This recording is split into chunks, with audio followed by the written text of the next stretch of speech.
자, 오늘 말씀은 포도나무 가지와 잎사귀라는 주제로 말씀을 나누도록 하겠습니다. 자, 예수님은 포도나무이며 우리는 포도나무 가지라 하였습니다. 이 비유는 성도인 우리가 예수님의 품 안에 거하여만 예수님의 제자로 유지가 될 수 있음을 알리고자 하는 내용입니다. 이 비유에 등장하는 가지를 교회의 역할로 나뭇잎들을 성도님들의 삶과 비교해 보았습니다. 한번 성도님들의 삶이 어떤지 한번 말씀을 들으시면서 이해를 해보시기를 원합니다. 좋은 열매가 되기 위해선 튼실하고 영양분을 잘 흡수하는 가지와 주변에 장가지와 적당한 잎사귀들 가까이에 안착해야 윤기가 나고 크고 달콤할 가능성이 훨씬 높아집니다. 그러기 위해서는 나무와 토양도 좋아야 하지만 부지런한 농부의 손길이 나무와 주변 이곳저곳을 잘 정돈해 주어야 합니다. 부실한 가지들도 영양분을 소모하기에 제거해야 하고 너무 많은 가지는 영양분을 분산시키며 너무 많은 잎사귀들로 인해 영양소실과 햇빛을 가리게 되어 열매의 성장을 늦추고 병들게 하기에 적당하고 건강한 가지만을 남겨놓고 솎아 주어야 합니다. 특히 가지를 솎아낼 때는 과감해야 합니다.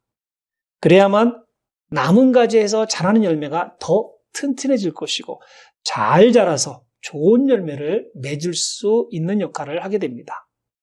저는 신앙이 이와 같다 생각해 보았습니다. 내가 아무리 좋은 신앙의 바탕을 둔 나무라 할지라도 나의 삶 주변과 신앙나무에 내가 신실한 신앙인으로서 성장을 방해하는 잔챙이 가지들이 계속해서 자라고 있다면 또한 그 잔챙이 가지들에게는 빛이 나무에 골고루 비춰지지 못하게 하는 잎사귀들, 즉 하나님의 말씀을 흐리게 하는 잎사귀들로 가득 차 있다면 하고 생각해 보았습니다. 가지는 열매를 맺도록 영양분을 날라주고 열매가 떨어지지 않고 잘 붙어 있는 역할을 하게끔 합니다. 저는 이 가지의 역할을 교회로 보았습니다. 교회는 예수님과 예수님의 열매인 성도님들이 떨어지지 않도록 이어주는 역할을 제공하기 때문입니다.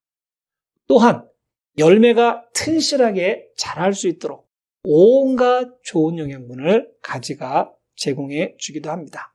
그러나 아무리 좋은 조건과 토양에서 자라나는 나무라도 끝없이 장가지들이 생기게 마련입니다. 적당한 때 장가지 정리를 하지 않고 성장하게 되면 좋은 영양분을 서로 나눠 먹게 됩니다. 당연히 장가지들은 열매들이 성장하지 못하도록 좋은 가지들에게 나쁜 영향을 주게 됩니다. 가지가 교회라 했는데 교회가 너무 많은 프로그램을 운영하거나 풍파에 시달리면 성도님들의 신앙 성장을 방해할 수 있다는 것입니다. 예를 들면 첫째로 성도님들 신앙 성장에 방해가 되는 가지는 교제가 없는 교회를 의미합니다. 저희 입장에서 가족과 지인들을 제외하고 교회 공동체는 진심으로 존경하고 사랑하는 마음을 나눌 수 있는 신앙인들의 유일한 장소라 믿습니다. 또한 교회 공동체에 속한 이웃을 걱정해주고 안타까워하면서 진실로 기도해주는 곳이 유일한 교회입니다. 교제가 없는 교회는 생명력이 없는 교회라 말씀드리고 싶습니다. 생명력이 사라진 가지에서 열매를 맺을 수는 없을 것입니다. 둘째로 말씀 공부가 없는 교회도 죽은 가지와 같습니다. 하나님의 말씀은 영의 영양분입니다. 예수님은 포도나무이시고 우리는 예수님의 열매이기에 주님의 가지에 반드시 연결되어 있어야 합니다.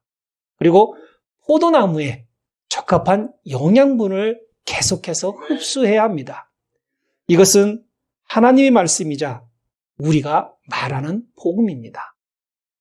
열매에 너무 많은 영양분이 공급되어도 열매는 제대로 성장하지 못하고 일찍 상합니다. 소량의 영양분이 공급되면 금방 시들해집니다. 알맞은 영양분을 열매의 크기에 맞게 공급받아야 수확이 가능해집니다. 교회가 성도님들 개개인에 맞는 영양분을 공급할 수 있도록 서로가 협력해야 합니다. 목회자는 기도로 무장하여 열과성을 다해서 말씀 준비를 해야 하고, 성도님들은 말씀을 가슴속으로 받고 순종할 준비가 되어 있어야 합니다. 그러면 죽은 가지도 살아나기 시작할 수 있습니다. 셋째는 기도가 없는 교회도 쳐내야 할 가지입니다. 가정에서 성도님들 부부와 자녀, 부모가 대화 한마디도 없이 사십니까? 물론 그런 가정도 있을 수 있습니다. 그렇다면 그 가정에 머물고 있는 구성원이 가족의 정이나 사랑을 느낄 수 있겠습니까? 대화 없는 가정에서 웃음소리가 들릴 수 있겠습니까? 대화가 없는데 서로의 필요를 알 수가 있겠습니까? 이들은 한 집안에서 각자 거할 수는 있겠지만 꽃이나 열매를 맺을 수는 없는 것과 같은 이치입니다. 기도는 하나님과 대화로 역할만 하는 것이 아닙니다. 기도는 하나님과 나와의 개인적인 소통입니다.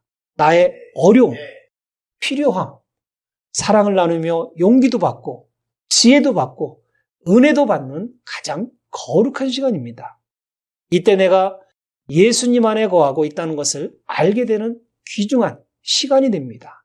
이 기도를 통해 예수님과 거룩한 영적 교류를 가지며 영의 양식을 받아 더 튼튼하고 탐스러운 열매가 스스로 되는 것입니다.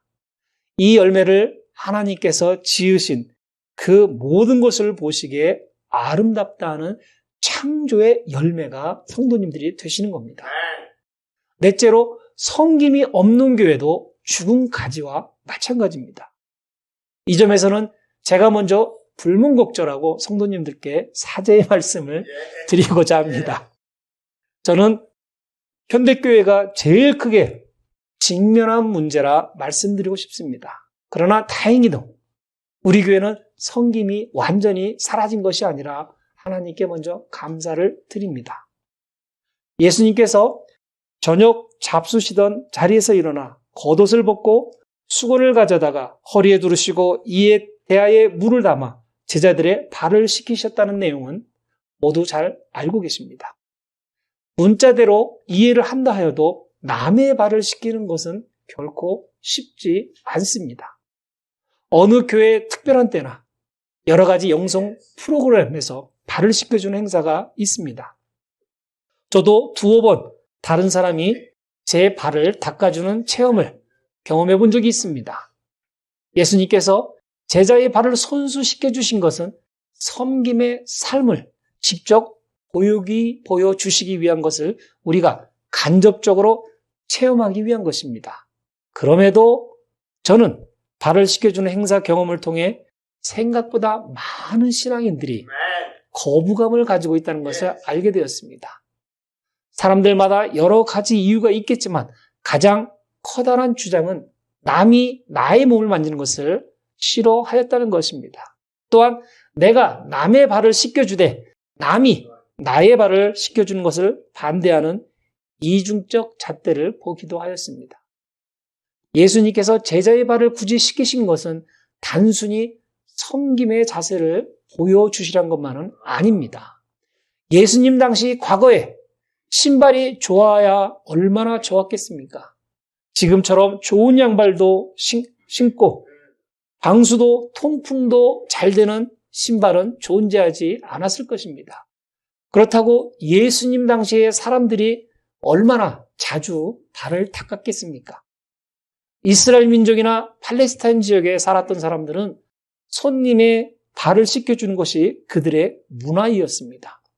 여행자가 샌들을 신고 흙먼지를 가득 먹으며 광야길을 종일 걷다가 하룻밤을 쉬어가기 위해 잠자리를 청할 때 제공받는 발 씻는 물은 피곤함은 물론 주인의 배려에 감사함이 저절로 표출하게 되었을 겁니다. 그러나 나그네의 발을 씻어주는 것은 비천한 행위로 여겼습니다. 그래서 종이나 어린아이 혹은 아주 순종적인 아내의 몫이었습니다. 나그네 또한 여행 중에 신발이 더러워지지 않도록 몹시 조심하였다고 합니다. 남의 집에서 더러워진 신발을 벗는 것이 집주인에게는 결례라고 여겼기 때문입니다. 예수님의 수석제자인 베드로도 이 때문에 자신의 주 되신 예수님께서 자신의 발을 닦아주시려 하자 완강하게 거절하였던 것입니다. 우리는 예수님께서 일반 사람들이 피하고 싶어하는 섬김을 직접 손수하셨다는 것에 중점을 두셔야 합니다. 섬김은 선택이 아니라 필수라는 것을 제자들에게 지금 우리들에게 알려주시기 위함입니다. 그리고 남의 발을 닦아준다는 것은 다른 이들의 실수나 잘못이나 약점을 이용하지 않겠다는 뜻이 내포되어 있습니다. 내가 다른 이가 만든 실수나 잘못이나 약점을 감당해 주겠다는 의미입니다. 다른 이가 나의 실수를 보고 흠잡는다면 여러분들 얼마나 마음이 안 좋겠습니까? 섬기는 것은 나의 자존심은 내려놓고 상대방의 자아를 높여준다는 의미가 있습니다. 이것이 진정한 그리스도인들이 추구하는 섬김의 자세입니다. 우리 교회는 다행히도 섬김의 모습이 살아있다 말씀을 드렸습니다. 저는 이 섬김의 모습을 성도님들에게서 자주 보고 있습니다. 이 섬김의 모습을 저희 교회에 오시는 자원봉사자들 분에게도 보고 있습니다. 뜨겁고 더운 태양 아래서 때로는 에어컨도 없는 창고에서 묵묵히 다른 이들을 섬기는 그들의 고맙고 아름다운 마음은 분명 하나님을 흐뭇하게 하실 거라 저는 믿습니다. 섬김은 열매가 윤기나게 맛을 오래가도록 지속하게 그리고 강한 바람과 폭풍우를 맞이해도 나무에서 떨어지지 않도록 강한 결속력을 지속해주는 가장 커다란 영양제 역할과 열매가 제대로 성장하는 것을 돕듯이 신앙인의 성장도 돕는 역할을 하는 것입니다. 신앙인들 중에도 어떤 이는 심기는 자이고 어떤 이는 그저 맺은 열매를 먹기만 한 자가 존재합니다. 어떤 이는 열매를 맺기 위해 온갖 수고를 마다하지 않습니다. 하지만 어떤 이는 맺은 열매를 먹고 시내, 떫네, 달지 않네, 덜 익었네 하며 불평만 합니다. 하지만 농부는 잘 익은 열매는 잘 익은 대로 감사하며 아직 익지 않은 열매는 언젠가는 익기를 기다리며 감사한 마음으로 정성을 다해 포도나무를 가꾸며 기다립니다. 농부이신 하나님은 뜨거운 햇빛 아래서 비바람이 몰아쳐도 당신의 자녀들이 신앙이 성숙될 때까지 기다리고 계십니다. 하나님 역시 신앙 성장의 바탕을 섬김으로 보고 있으십니다. 저는 우리 성도님들이 튼튼하고 건실한 가지가 되시기를 바랍니다. 그러기 위해서 교회 생활을 충실히 하셔야 된다 말씀드립니다. 만약 지금 나의 신앙이 말라가는 가지와 같다 생각이 드시면 첫사랑의 믿음을 회복해달라 기도하시며 교회 생활을 열심히 해보시라 말씀드립니다.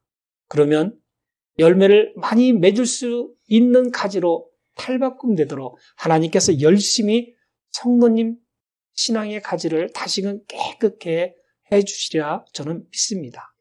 이는 나뭇가지에 달려있는 잎사귀들을 살펴보도록 하겠습니다. 잎사귀들은 양면성을 띠고 있습니다. 너무 많이 매달려 있으면 열매가 성장하지 못하도록 방해를 합니다. 반면에 너무 잎사귀가 없으면 광합성작용, 생명활동에 필요한 에너지를 얻는 호흡작용 등 결과적으로 열매가 성장하지 못하게 하며 나무를 죽게 만드는 원인을 제공합니다. 잎사귀들이 성도님들의 삶의 방향이라 생각해 보시기 바랍니다. 잎사귀들이 어느 쪽을 보고 있어야 나무도 살고 좋은 열매도 맺을 수 있다 생각하십니까? 나무들은 어느 방향으로 심겨져도 잎사귀는 햇빛을 보는 방향으로 성장합니다. 그래야만 광합성장을 할 수 있습니다. 성도님들은 누구를 바라보아야 하십니까? 예수님을 바라보아야 하는 것은 물을 필요가 없을 것입니다. 그런데 성도님들은 어디를 보면서 사십니까? 결코 예수님만 바라보고 사신다 자신할 수 있으십니까? 인간의 삶이 그렇게 살 수는 없게 되어 있습니다. 왜냐하면 햇빛만을 보고 싶어도 잎사귀는 비도 맞아야 하고 먼지에 씌이기도 하고 심한 바람도 맞아야 합니다. 때로는 너무나 강한 햇빛을 맞아야 할 때도 있습니다. 예를 들자면 첫째로 잎사귀가 비를 맞을 때 저는 성도님들의 삶이 슬픔을 맞이했을 때라 비교해 보았습니다. 모든 생명체는 언젠가는 육체를 땅에 묻어야 합니다. 인간이 겪는 가장 큰 슬픔입니다. 살다 여러 가지 이유로 해서 부부가 이혼을 하게 됩니다. 이 또한 인간이 겪는 가장 커다란 아픔입니다. 구세군에서는 죽음을 단지 생명이 끊어졌다고 의미하지 않습니다. 우리의 영이 하나님께 영광스럽게 올려졌다고 표현합니다. 인간이 겪는 가장 커다란 슬픔이 가장 영광스러운 기쁨의 날이라 감사해 합니다. 이는 우리의 삶이 하나님께 향해져 있었던 삶을 살았을 때 받는 커다란 은혜입니다. 오직 하나님께서 창조하신 모든 만물 중에서 인간만이 유일하게 받는 은혜입니다. 죽음이 오히려 영광스럽다 표현합니다. 이혼이란 단어를 저는 교회에서 가급적이면 사용하기를 꺼려합니다. 이는 하나님께서 창세기 2장 24절에 이러므로 남자가 부모를 떠나 그 아내와 연합하여 둘이 한 몸을 이룰지라는 말씀에 절대 순종해야 한다고 믿기 때문입니다. 그러나 각종 중독에 젖어 있는 배우자, 틈만 나면 바람 피우는 배우자, 상습적으로 가정에서 폭력을 휘두르는 배우자, 부부의 의무를 전혀 이행하지 않는 배우자, 그리고 종교적으로 결합이 되지 않는 부부들에게 결혼 생활을 유지하라 강요할 수는 없습니다. 호세아의 경우 하나님께서 수없이 바람을 피우고 음란한 아내를 데려다 같이 살도록 명령한 기록이 있습니다. 예수님도 가늠하다 현장에 잡힌 여인을 용서하라는 얘기가 있습니다. 이는 이혼 전에 서로가 최선을 다해 파견까지 가지 않도록 최선을 다하라는 말씀으로 받아들이셔야 합니다. 부모가 이혼을 하면 자녀들도 따라한다는 것을 아십니까? UCLA대 사회학과 니콜라스 핑크라는 교수는 부모의 이혼이 자녀의 결혼 생활에 지대한 영향을 미치며 특히 2해 이상 이혼한 부모 밑에서 자란 자녀들의 경우 자신들 역시 2차례 이상 이혼한다는 경향이 높다고 밝혔습니다. 이혼 가정에서 성장한 자녀들이 성장해 결혼한 후 부부간에 문제가 생겼을 때 자신들의 부모처럼 관계를 끊어버리고 도망치는 방식으로 이를 해결하는 경향이 정상적인 가정에서 성장한 자녀보다 이혼율이 높은 것으로 분석되었습니다. 신앙인들은 삶이 슬픔과 아픔에 빠지지 않도록 각별한 유의를 해야 합니다. 둘째로 잎사귀가 너무 먼지에 쌓이지 않도록 성도님들의 삶이 단순해져야 합니다. 저는 여기서 먼지를 다양한 삶의 방식으로 보았습니다. 사람들은 저마다 공평한 24시간을 가지고 있지만 어떤 이는 충분한 시간으로 어떠한 이는 항상 시간이 부족하며 살아가고 있습니다. 저의 간단한 결론은 얼마나 단순한 삶을 사는가에 따라 모두가 똑같이 가지고 있는 24시간의 차이가 있다 생각합니다. 어떤 사람은 하루에 투잡, 뜨리잡으로 바쁜 일상을 보냅니다. 어떤 이는 아무 일도 하지 않고 자기가 하고 싶은 것만 골라서 시간을 보냅니다. 누구의 시간이 값지다 판단하는 것이 아니라 누구의 시간이 짧다 느껴지는가입니다. 저는 자기가 하고 싶은 것을 마음껏 하는 사람의 시간이 짧다 느껴질 것이라 생각합니다. 여러분들이 잘 아시는 스티브 잡스가 있습니다. 그는 애플의 창업자입니다. 그와 함께 17년 동안 일했던 켄 시걸이라는 사람은 스티브 잡스가 거둔 최대의 업적은 맥이나 아이팟, 아이폰, 아이패드 이런 것이 아니라 단순함을 추구하였다고 하였습니다. 이 단순함이 애플을 세계 최고의 기업으로 만들어냈다 하였습니다. 성도님들의 삶은 어떻습니까? 많은 성도님들은 이미 복잡하고 바쁜 시간을 보내셨습니다. 이제는 평안과 여유로움을 가지실 때가 되었습니다. 그럼에도 여전히 바쁜 나날을 보내십니까? 누구와 함께 바쁜 생활을 하고 계십니까? 주님과 함께 바쁜 시간을 보내십니까? 아니면 온갖 종류의 사람을 만나거나 여기저기 하유할 것이 많으십니까? 단순함을 추구하는 것은 엄청난 노력과 단순함의 모든 것을 걸어야만 합니다. 단순함을 얻는 것은 결코 쉽지 않은 인생의 여정입니다. 예수님을 만나시면 우리의 삶이 단순해집니다. 예수님을 만나 누리는 단순함은 기쁨의 세상에 나를 놓이게 합니다. 행복의 세상에 나를 놓이게 해줍니다. 그리고 평화로운 삶을 제공해 줍니다. 그러면서 값진 삶의 방향으로 나를 이끌어줍니다. 예수님과 함께 단순한 생활을 해보시도록 권장드립니다. 셋째로, 잎사귀가 많으면 더 많은 비바람을 맞아야 합니다. 즉 우리가 세상에서 버려놓은 것이 많으면 많을수록 온갖 풍파에 더 시달리게 됩니다. 그러나 교회도 예외는 아닙니다. 더 많은 신앙활동을 하면 할수록 칭찬보다는 시기를 많이 받게 됩니다. 상보다는 질투를 더 많이 받게 됩니다. 사단의 계획에 커다란 방해자가 되기 때문입니다. 사단의 대원칙은 우리가 신앙을 가지되 하나님과 깊은 관계를 갖는 것을 방해합니다. 그래서 사단은 대충이라는 전략을 사용하여 하나님과 신앙의 관계를 소원하게 만듭니다. 사단은 또한 우리를 교회에 출석하는 것처럼 이끌어줍니다. 대신 교회에서 분란을 일으키도록 마음을 횡포하게 만듭니다. 분란에 휩싸인 교회는 사단이 와서 덩실덩실 춤을 춥니다. 이 춤은 분란의 춤이며 원망의 춤이 됩니다. 사단의 춤이 현란해질수록 교회는 걷잡을 수 없는 소용돌이에 빠지게 됩니다. 성도님들의 마음이 강팍해지는 건 시간 문제가 됩니다.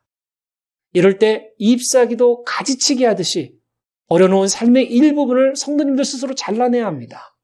삶이 너무 바빠 예수님과의 거리가 멀어진다 느껴진다면 과감히 삶의 일부분을 정리해야 한다 말씀드리는 것입니다. 잎사귀가 많아 열매가 잘 익을 것처럼 보이지만 실상은 열매는 고사하게 됩니다. 우리의 삶도 마찬가지입니다. 지금은 바쁘고 기뻐서 열매가 커가는 것을 보며 행복한 비명을 지르지만 시간이 지나면 내가 맺고 있는 결실이 그다지 건강하지도 않고 커다랗지도 않음을 알게 됩니다. 그 결실을 내기 위해 너무나 많은 인위적인 영양분을 강제로 뿌리에 뿌리는 것과 같습니다. 결국 나무는 너무 많은 영양분 때문에 열매를 맺지 못하고 뿌리가 썩어갈 것입니다. 그렇지 않다 하여도 잎사귀가 많아 햇빛을 못 보는 열매는 사라지게 됩니다. 이는 하나님께서 정한 자연 이치와 인간의 삶의 이치와 별로 다르지 않기 때문입니다. 과유불급이라는 말이 있습니다. 삶을 위해 지나친 열정과 열심보다는 영적인 삶을 위해 예수님 품 안에 기대어 평안을 한번 누려보시기 바랍니다. 본문 7절에 너희가 내 안에 거하고 내 말이 너희 안에 거하면 무엇이든지 원하는 대로 구하라. 그리하면 이루어지리라고 예수님께서 말씀 주셨습니다. 성도님들, 냉장고 안에 아주 맛나게 잘 익은 과일이 있다고 가정해 보겠습니다.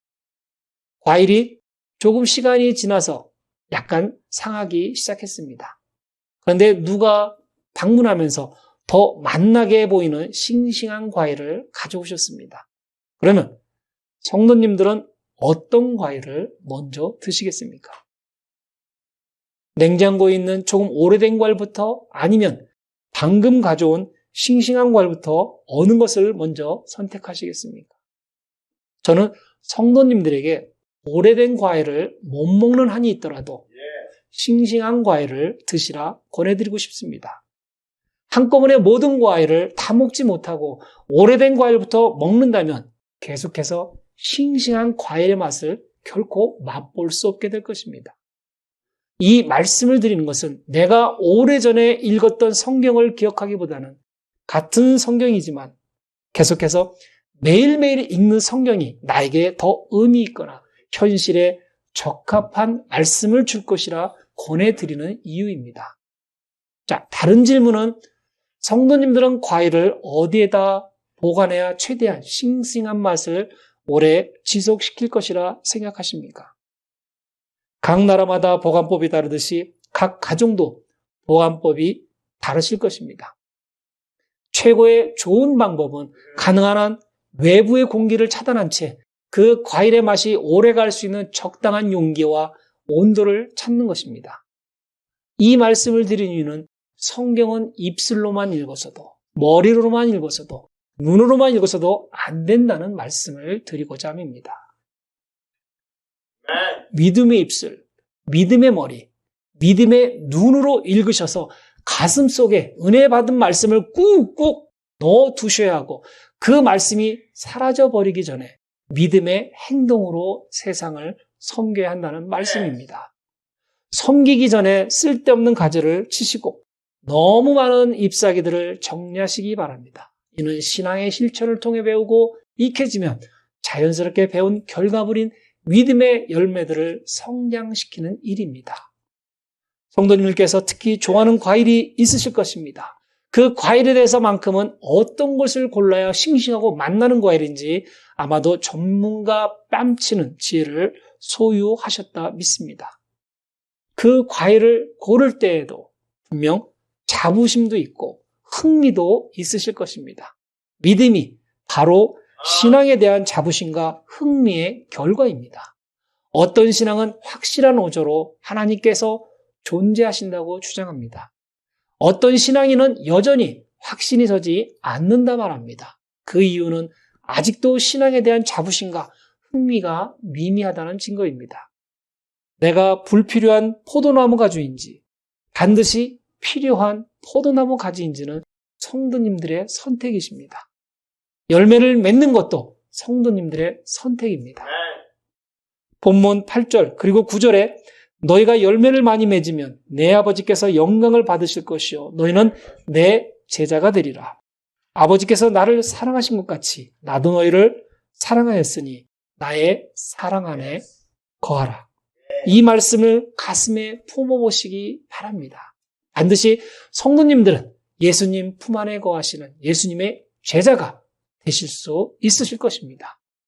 예수님의 사랑과 은혜와 함께 신앙생활 하시는 귀한 핸더슨 한마음 구세군 교회 성도님들, 지나친 신앙의 겸손도 교만입니다. 이제 겸손을 순종으로 변화시켜 주시기 바랍니다.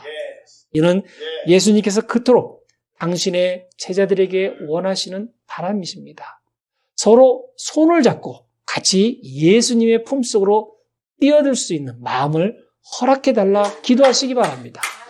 그 길만이 아버지께서 나를 사랑하신 것 같이 나도 너희를 사랑하였으니 나의 사랑 안에 거하라는 예수님을 따르는 신앙의 길입니다.